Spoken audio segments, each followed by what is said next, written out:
حضرت سہل بن سعد ساعدی رضی اللہ تعالیٰ عنہ سے روایت ہے، انہوں نے فرمایا مجھے معلوم ہے کہ جنگ احد کے موقع پر کس نے رسول اللہ صلی اللہ علیہ وسلم کے چہرہ مبارک کو زخمی کیا اور کون رسول اللہ صلی اللہ علیہ وسلم کے چہرہ مبارک کے زخم کا خون بند کر رہا تھا اور زخم کا علاج کر رہا تھا، اور کون ڈھال میں پانی لا رہا تھا اور زخم کا علاج کس چیز سے کیا گیا کہ خون بند ہو گیا۔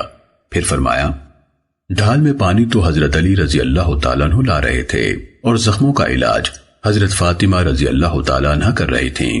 جب خون بند نہ ہوا تو حضرت فاطمہ رضی اللہ تعالیٰ عنہ نے پرانی چٹائی کا ایک ٹکڑا لے کر اس کی راکھ زخم پر رکھی تو زخم سے خون رک گیا۔ سنن ابن ماجہ حدیث نمبر 3465۔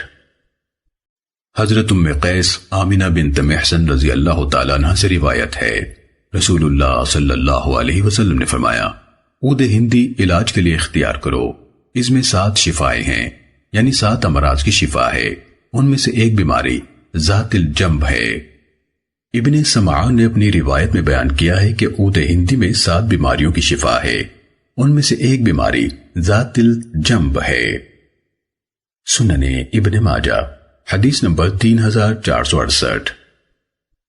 حضرت ابو ہریرہ رضی اللہ تعالیٰ عنہ سے روایت ہے، انہوں نے فرمایا رسول اللہ صلی اللہ علیہ وسلم کی مجلس میں بخار کا ذکر ہوا تو ایک آدمی نے اسے برا بھلا کہا۔ نبی صلی اللہ علیہ وسلم نے فرمایا اس بخار کو برا نہ کہو، اس سے گناہ اس طرح دور ہو جاتے ہیں جس طرح آگ سے لوہے کی میل کچیل دور ہو جاتی ہے۔ سنن ابن ماجہ حدیث نمبر 3469۔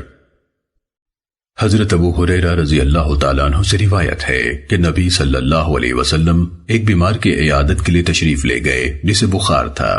حضرت ابو ہریرہ رضی اللہ تعالیٰ عنہ بھی ساتھ تھے۔